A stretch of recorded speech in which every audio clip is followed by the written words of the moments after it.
आज सुनिए मुंशी प्रेमचंद की लिखी कहानी विध्वंस।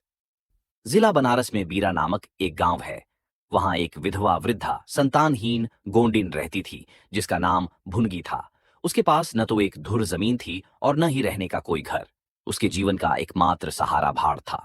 गांव के लोग प्रायः चबैना या सत्तू पर निर्भर रहते हैं, इसलिए भुनगी के भाड़ पर हमेशा भीड़ लगी रहती थी।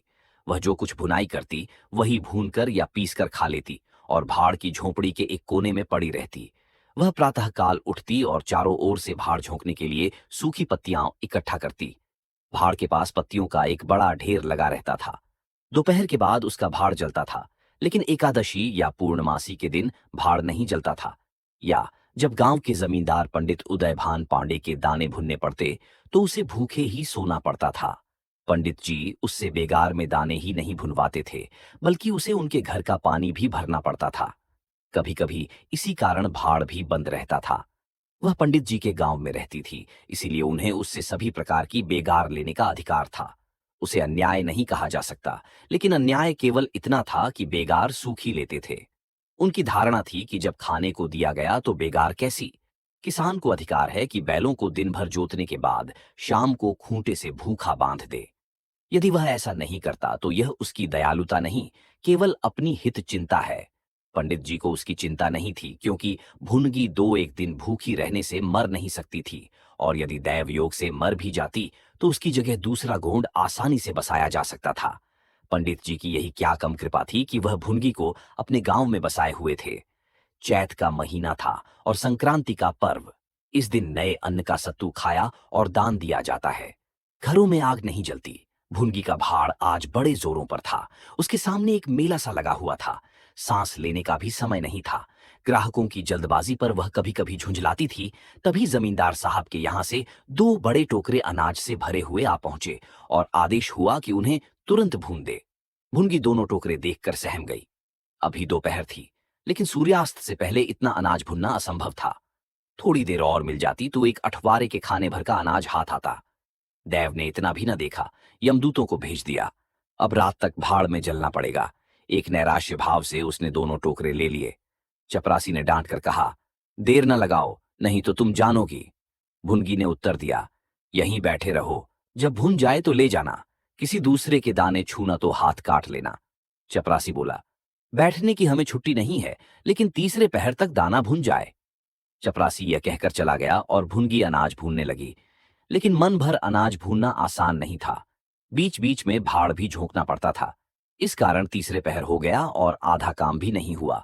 उसे भय हुआ कि जमींदार के आदमी आते होंगे। आते ही गालियां देंगे और मारेंगे। उसने और तेजी से हाथ चलाना शुरू किया। रास्ते की ओर ताकते हुए बालू नाद में छोड़ती जा रही थी। इस स्थिति में बालू ठंडी हो गई और सेवड़े निकलने लगे। उसे समझ में नहीं आ रहा था क्या करे। न भूनते बनता था, न छोड़ते बनता था। सोचने लगी, कैसी विपत्ति है। पंडित जी कौन मेरी रोटियां चला देते हैं, कौन मेरे आंसू पोंछ देते हैं।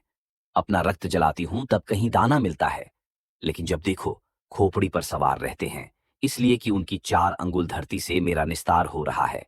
क्या इतनी सी जमीन का इतना मोल है। ऐसे कितने ही टुकड़े गांव में बेकार पड़े हैं, कितनी बकरियां उजाड़ पड़ी हैं। वहां तो केसर नहीं उपजती, फिर मुझ पर क्यों यह 8 पहर धौंस रहती है। अगर कोई बात हुई और यह धमकी मिली कि भाड़ खोद कर फेंक दूंगा, उजाड़ दूंगा, तो मेरे सिर पर भी कोई होता तो क्या बौछारें सहनी पड़ती। वह इन्हीं कुत्सित विचारों में खोई हुई थी कि दोनों चपरासियों ने आकर कर्कश स्वर में कहा, क्यों री, दाने भुन गए।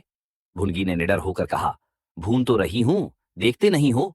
चपरासी बोला, सारा दिन बीत गया और तुमसे इतना अनाज नहीं भूना गया। ये तुम दाना भून रही हो या उसे चौपट कर रही हो। ये तो बिल्कुल सेवड़े हैं, इनका सत्तू कैसे बनेगा। हमारा सत्यानाश कर दिया। देख तो आज महाराज तेरी क्या गति करते हैं। परिणाम यह हुआ कि उसी रात को भाड़ खोद डाला गया और वह अभागिनी विधवा निरावलंब हो गई। भुनगी को अब रोटियों का कोई सहारा न रहा। गांव वालों को भी भाड़ के विध्वंस होने से बहुत कष्ट होने लगा। कितने ही घरों में दोपहर को दाना भी न मयस्सर होता। लोगों ने जाकर पंडित जी से कहा कि बुढ़िया को भाड़ जलाने की आज्ञा दे दीजिए, लेकिन पंडित जी ने कुछ ध्यान न दिया। वह अपना रोब नहीं घटा सकते थे। बुढ़िया के कुछ शुभ चिंतकों ने अनुरोध किया कि वह किसी दूसरे गांव में क्यों नहीं बस जाती, लेकिन उसका हृदय इस प्रस्ताव को स्वीकार नहीं करता। उसने अपने अधीन के 50 वर्ष इसी गांव में बिताए थे। यहाँ के एक एक पेड़ पत्ते से उसे प्रेम हो गया था। जीवन के सुख दुख इसी गांव में भोगे थे। अब अंतिम समय में वह इसे कैसे त्याग दे, यह कल्पना ही उसे संकटमय जान पड़ती थी। दूसरे गांव के सुख के बदले यहाँ का दुख भी प्यारा था। इस प्रकार एक पूरा महीना गुजर गया। प्रातः काल था। पंडित उदयभान अपने 2-3 चपरासियों के साथ लगान वसूल करने जा रहे थे। उन्हें कारिंदों पर विश्वास नहीं था। नजराने, डांड बांध और रसूम में वह किसी अन्य व्यक्ति को शामिल नहीं करते थे। जब उन्होंने बुढ़िया के भाड़ की ओर देखा तो बदन में आग सी लग गई। उसका पुनरुद्धार हो रहा था। बुढ़िया बड़े वेग से उस पर मिट्टी के लोंदे रख रही थीं। संभवतः उसने कुछ रात पहले ही काम में हाथ लगा दिया था और सूर्योदय से पहले ही उसे समाप्त कर देना चाहती थी। उसे लेश मात्र भी शंका नहीं थी कि वह जमींदार के खिलाफ कुछ कर रही है। क्रोध इतना चिरजीवी हो सकता है, इसका समाधान भी उसके मन में नहीं था। एक प्रतिभाशाली पुरुष किसी दीन अबला से इतना कीना रख सकता है, इसे वह अपने स्वभाव से कहीं ऊंचा समझती थी। लेकिन हाय हतभागिनी, तूने धूप में ही बाल सफेद किए। सहसा उदयभान ने गरज कर कहा। किसके हुक्म से? भुनगी ने हकबका कर देखा तो सामने जमींदार महोदय खड़े थे। उदयभान ने फिर पूछा, किसके हुक्म से बना रही है? भुनगी डरते हुए बोली, सब लोग कहने लगे बना लो तो बना रही हूं।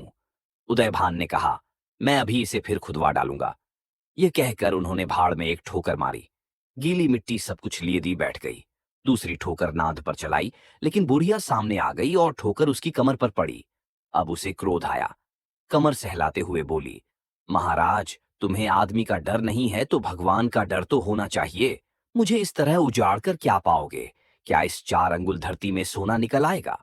मैं तुम्हारे ही भले की कहती हूं, दीन की हाय मत लो। मेरा रोआंव दुखी मत करो। उदयभान ने कहा, अब तो यहां फिर भाड़ नहीं बनाएगी। भुनगी ने पूछा, अगर भाड़ न बनाऊंगी तो खाऊंगी क्या? उदयभान ने उत्तर दिया, तेरे पेट का हमने ठेका नहीं लिया है। भुनगी बोली, टहल तो तुम्हारी करती हूं, खाने कहां जाऊं? उदयभान ने कहा, गांव में रहोगी तो टहल करनी पड़ेगी।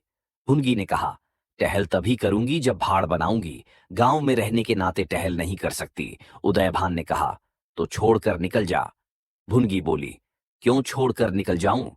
12 साल खेत जोतने से असामी काश्तकार हो जाता है। मैं तो इस झोंपड़े में बूढ़ी हो गई। मेरे सास ससुर और उनके बाप दादे इसी झोंपड़े में रहे। अब इसे यमराज को छोड़कर और कोई मुझसे नहीं ले सकता। उदयभान ने कहा, अच्छा, तो अब कानून भी बघारने लगी। हाथ पैर पड़ती तो मैं तुझे रहने भी देता, लेकिन अब तुझे निकाल कर ही दम लूंगा। चपरासियों से, अभी जाओ और उसके पत्तियों के ढेर में आग लगा दो, देखें कैसे भाड़ बनता है। एक क्षण में हाहाकार मच गया। ज्वाला शिखर आकाश से बातें करने लगा। उसकी लपटें किसी उन्मत्त की भांति इधर उधर दौड़ने लगीं। पूरे गांव के लोग उस अग्नि पर्वत के चारों ओर जमा हो गए। भुनगी अपने भाड़ के पास उदासीन भाव में खड़ी यह लंका दहन देखती रही। अचानक वह वेग से आकर उसी अग्निकुंड में कूद पड़ी। लोग चारों तरफ से दौड़े, लेकिन किसी की हिम्मत नहीं पड़ी कि आग के मुंह में जाए। क्षण मात्र में उसका सूखा हुआ शरीर अग्नि में समाहित हो गया। उसी समय पवन भी वेग से चलने लगा। ऊर्ध्वगामी लपटें पूर्व दिशा की ओर दौड़ने लगीं। पहाड़ के समीप किसानों की कई झोंपड़ियां थीं, जो उन्मत्त ज्वालाओं का ग्रास बन गईं। इस प्रकार प्रोत्साहित होकर लपटें और आगे बढ़ीं। सामने पंडित उदयभान की बखार थी, उस पर झपट्टीं। अब गांव में हलचल मच गई। आग बुझाने की तैयारियां होने लगीं, लेकिन पानी के छींटों ने आग पर तेल का काम किया। ज्वालाएं और भड़क गईं और पंडित जी के विशाल भवन को दबोच बैठीं। देखते ही देखते वह भवन उस नौका की भांति जो उन्मत्त तरंगों के बीच में झकोरे खा रही हो, अग्निसागर में विलीन हो गया। और वह क्रंदन ध्वनि जो उसके भस्मावशेष में प्रस्फुटित होने लगी, भुनगी के शोकमय विलाप से भी अधिक करुणाकारी थी। मुंशी प्रेमचंद की कहानी विध्वंस से हमें कई महत्वपूर्ण शिक्षा मिलती है। सबसे पहले यह कहानी सामाजिक असमानता और वर्ग संघर्ष को उजागर करती है, जहां एक विधवा और गरीब महिला की दयनीय स्थिति को दर्शाया गया है।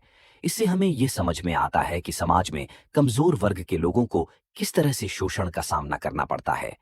कहानी में दिखाया गया जमींदार का क्रूर व्यवहार हमें यह सिखाता है कि शक्ति और धन का दुरुपयोग कैसे होता है और यह किस प्रकार निर्दोष लोगों के जीवन को तबाह कर सकता है। भुनगी का साहस और उसकी असीम धैर्य हमें यह प्रेरणा देता है कि कठिनाइयों का सामना कैसे किया जाए, भले ही हालात कितने भी खराब क्यों न हों। उसकी अंतिम बलिदान की स्थिति हमें यह सोचने पर मजबूर करती है कि व्यक्ति की आत्मा और उसकी स्वतंत्रता कितनी महत्वपूर्ण होती है। कहानी यह भी दिखाती है कि जब एक व्यक्ति का हृदय संवेदनहीन हो जाता है, तो समाज का संपूर्ण तंत्र प्रभावित होता है।